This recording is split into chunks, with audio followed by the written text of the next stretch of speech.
it displays the anger that people have on Raila Odinga, because the same county like Nairobi, the governor Sakaja was MCs was saying we want to impeach him. And now what happens next? We see a presser at night with Raila Odinga, and keeping in mind that Azimio has the majority of MCAs in the county. And the next thing we are being told, well, this guy can say.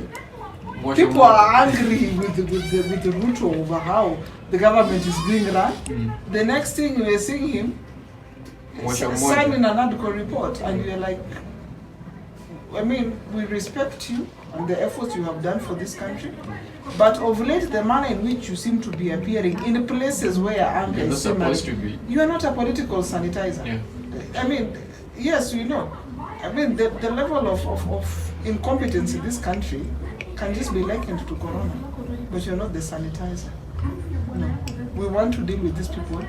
We, the people, are the sanitizers. Sure. So if you're not working for us, get out of office. I mean, honestly, how can you be paying you? And then again, like I am taxed to pay you. And then I come again to your office, you still want a bribe to do the very job that I am paying you for. To do, yeah. Exactly. So it's the madness. It's what we have seen. And you know, Nairobi is just not an example. But the saddest bit is it's a capital city. A capital city that has no management, that is dirty, it's filthy. The mire and muck in this county are not even, you can't even begin to talk about it. There's no management, there's no organization, there's no planning. But each day we read, oh, you know, I often wonder when you see somebody saying, my revenue collection has increased from my predecessor. So then what is this revenue doing? The revenue collection has increased, but there's nothing. And we're also seeing your car collection has increased.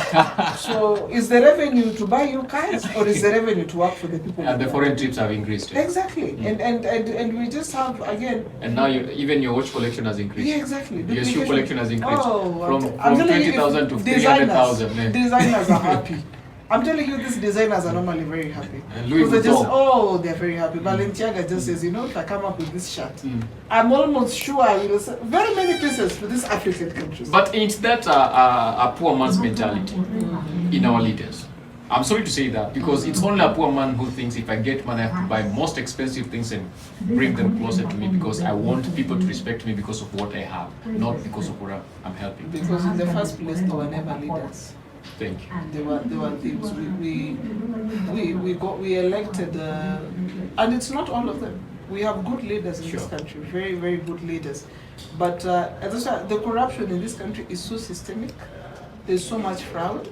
And then again, in the wake of anger and oppression, even the positive voices are not heard. I'm looking at somebody like Senator Crystal Asigi. She's a nominated senator. But sometimes I question, had Crystal Asigi come out and say, I want to be senator for Nairobi? Again, that goes back to the citizens. How many people would have voted for her? Maybe 2 or 3 people. Exactly. Very, very many people would have voted her.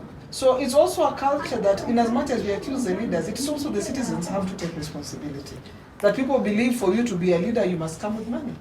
No. So we have enabled that culture, that somebody with the money will come, the one with the most money will come, and of course we have very poor, of course, electoral systems and accountability. And so sometimes there's a question of, did this person win legitimately? We have had this, I don't know, is it 4 elections? Sure. That have, presidential elections have been contested. It's been contested from 2007, 13, 17, 22. 4 elections consequently being contested and being questioned about the authenticity of the results of those elections, you understand? And in the process, lives have been lost. So we have to get to a point where we are putting a full stop. That in as much as citizens, we are asking for accountability from these corrupt leaders, but now that Kenyans have united and said enough is enough, can we also demand the same in terms of we as a people and saying, the next time we want to have a leader in elections, you're coming with your CV. What have you done? Even if you were a farmer, can you tell us you planted 4 onions? And how many onions did you harvest? Yeah.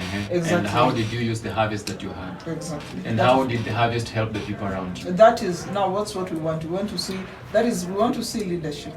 Because for a long time now it has just been, if you have a few coins here and there, You just come, you throw around, you're very fancy on social media. No, I want to be. And that's the next question I wanted to ask you. Okay, now moving forward, we've seen the GenZ bringing all this. Like, do you think the money issue, whoever has what, will also influence the 2027 elections? Like if I have money, to an extent, yep. To an extent, because again, as I've told you, a society has to be balanced. You can see even right now, when people are demanding change, you still have some clergy members saying, we will cast the GenZ. And these are people from a region that is riddled by banditry. And then why didn't you cast the bandits? So that those bandits can stop wrestling and killing in fact, people. those are the people that they should pray and cast. Yes. Not exactly. the people who want the change. Because the next question I'll ask you, the next question we're asking ourselves or talking about is the church state.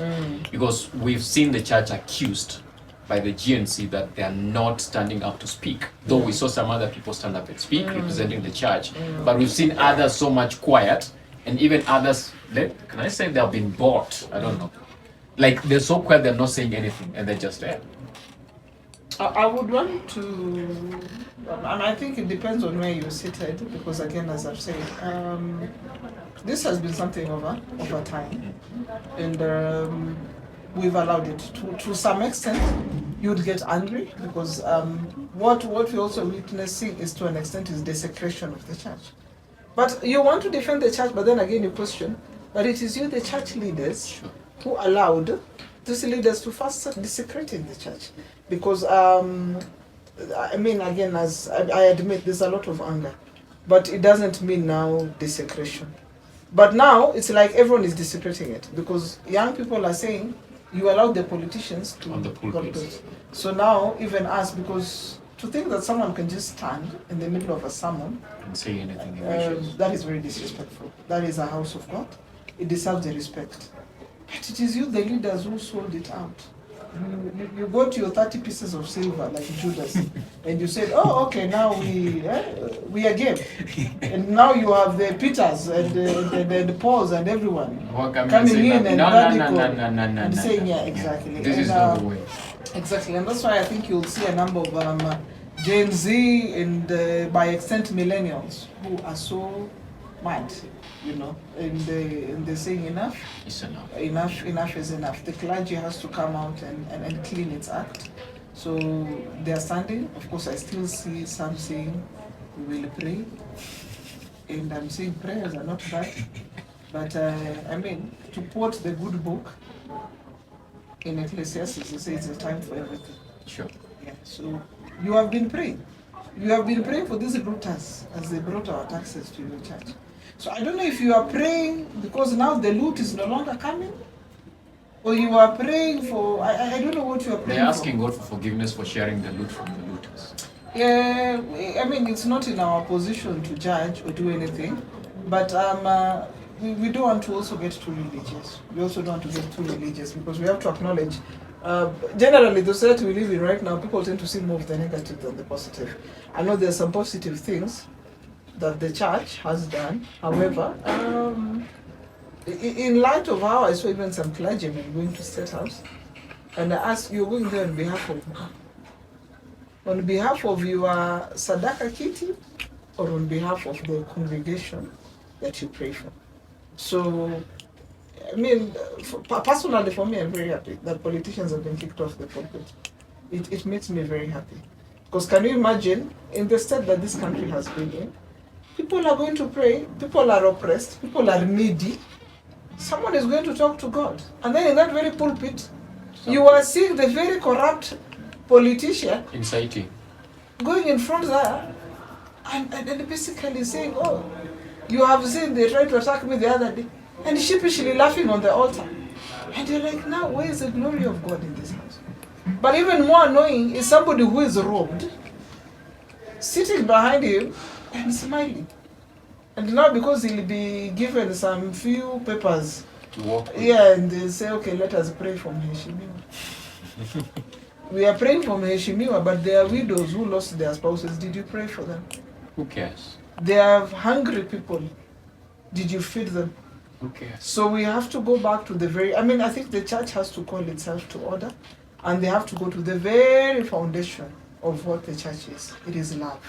Because God is love. So if you're going to sit there, can you practice the love? Love your neighbor. And it starts from where you are, the immediate It starts neighbor. from there, and that's why and I mean also the government has to regulate, because we have so many. Today I can't wake up and say, oh, I am going to be a preacher. Am I called? You know, that's why I'm telling you, when you want to discuss the church, you might a bit digress, because that now again goes into really deep matters of faith and a lot of other very pertinent issues. Yeah, exactly. Okay, so what's your last remarks on these? Looking at what has been happening, then there's the solving of the parliament now, or the cabinet, not the parliament, the cabinet now. What next? What's going to happen? Hey, what next is Kenya has a bright future. Kenya has a very, very bright future.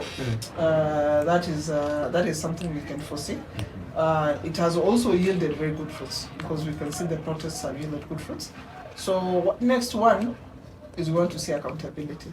Accountability in terms of prosecution of all officers who killed innocent Kenyans. Those lives were not in vain. Secondly is if we can have what was the NADCO report. Because a good number of the things people are demanding right now are stemmed from what appeared in the NADCO report. Let us not forget that protests this time 41 people have died. But we have seen people dying in protests before. We have seen abuse of power by the police, you know. We have seen state officers getting away with corruption. So what we want to see is accountability and action. That is the only way forward. That is the only way that the president can say, I can breathe a sigh of relief. Because now it's going to a month. I mean, since he got into his office, he has never been in the country for this long. So the protests, yes, are yielding fruit. But unfortunately, we also have to look at it from the economic bit. Mm-hmm. Somebody has to come out and tell us how much money did we lose as a country as a result of goons being allowed to ravage people's businesses. Where do we go from here? Is there a compensation for these people? Lives have been lost. Today, even if you give the parent who has lost a child money, does it bring back their child? No. What is happening to these terror squads that are abducting our children and running away with them? Who are these people? What makes you more Kenyan than I am? That gives you the right that if I'm giving my opinion, you come for me. I mean, who the hell do you think you are to just feel you have all this power? So we have to see accountability. We have to see accountability and action from the three arms of the government. And I believe if the national government acts, the county government will have to follow them, because we have two tiers. We have the national and we have the county government. So if the judiciary decides to play its role, then we will see prosecutions.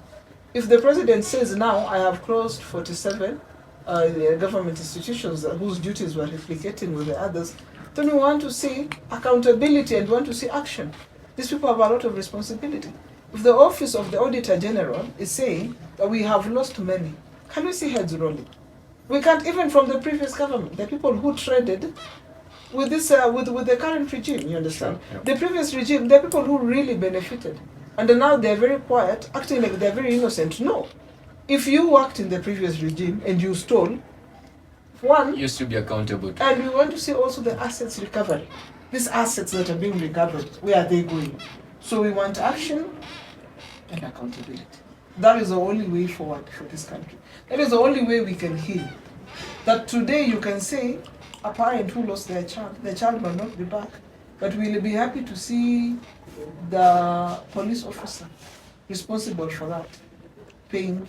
Because you cannot castigate and say all the police officers are bad. I saw some police officers who stood up. Sure. I saw some police officers actually sharing water to some of the protesters, because as a result of the tear gas, you know. So it's not like police officers are our enemies, you know. It's just a few bad elements within the force who are giving it a battle. So those few rogue elements are the people we want to see being done. So the only way forward again is action and accountability. We want to see the president putting his house in order. We want to see that the majority leader in parliament is presenting bills and he'll not be accused of bulldozing his way. We want to see a speaker of the National Assembly who will not be accused of partisanship. You are the speaker. We want to see a speaker of the Senate who will not be accused of the Senate. We want to see action and accountability. We put you there to work. All the recommendations Kenyans are having. We want to see IEBC reconstituted. so that the people can exercise their civic duty in whichever form they choose to do so. That is the only way forward. Let us have accountability, let us see action, let us see implementation, let us see change for the people of Kenya. Thank you so much. Kindly interact with us on all our social media platforms and leave your comments and tell us what next you want us to talk about. And you're free. You have the freedom of what? Expressing yourself. Express yourself as you wish, but make sure this information gets onto you. What we're talking about here is we get to do what is right. Remember, do no harm to anyone. Do no harm to anyone and accept no evil from any person. That is the call. Love you all. Make sure you subscribe. Until next time we meet, the same place, same time. Don't dial. Power Play Podcast is the show that rules the airwaves in Africa and the world at large. Love you all.